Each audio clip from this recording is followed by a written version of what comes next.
Riders. Okay, what's up, riders? So, matagal ko nang nagagamit itong sapatos na to na ini-sponsor sa atin ni 361 Degrees. Ngayon, i-review natin itong sapatos na to. And for me, it's bouncy siya. Ayun, no?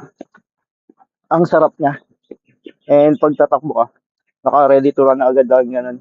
So, less energy, less effort yung magagamit natin kapag gamit ko to. And mas mabilis yung running na nagagawa ko dito. Kasi nga, ready to run na lagi. At ang maganda doon, napakagaan na itong sapatos na to. Sobrang gaan niya. Mas mabigat pa nga yung karton nung binuksan ko to. Yan, super bouncy. So, ang iniisip ko nga, kung ipang-basketball ko to, baka mas mabilis ako makatakbo, mabilis ako, mas mataas yung maging talon ko. At ang maganda nito, nakakatangkad siya. Ang kapal nito, mas tumangkad ako, siguro mga 2 inches yung tinangkad ko dito. Yung height na ano ko. So, ang maganda rin dito isa pa, yung loob nito, yung sa insole, yung ibang sapatos ko, yung rubber shoes ko na isa, yung gamit ko, tsaka yung isang running shoes ko, may insole pa ako nilalagay doon. At least dito wala na akong insole na ginagamit. Smooth na siya sa loob and very supportive na yung arc niya doon sa paa ko. Kaya all goods itong, itong sapatos na to.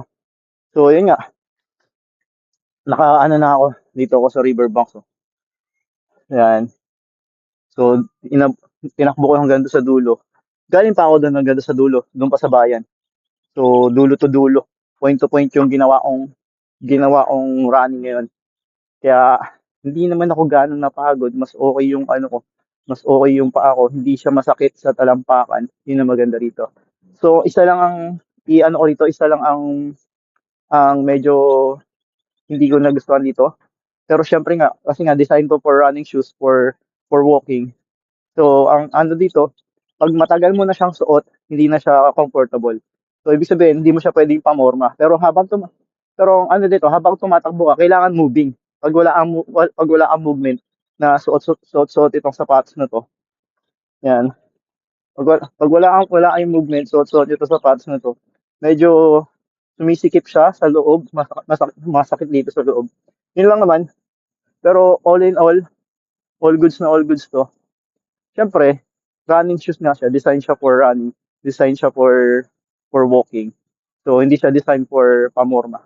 Yun. So ginamit ko rin kasi ito pang driving, pang grab. So yung medyo wala kasing movement doon. Yan, medyo sumasakit siya doon sa ano.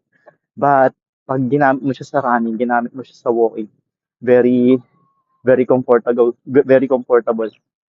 And yun, kung gusto niyo maranasan ng ganito, meron ako ditong nilagay na link dito mismo sa video o kaya sa description, pwede niyo i-check out to.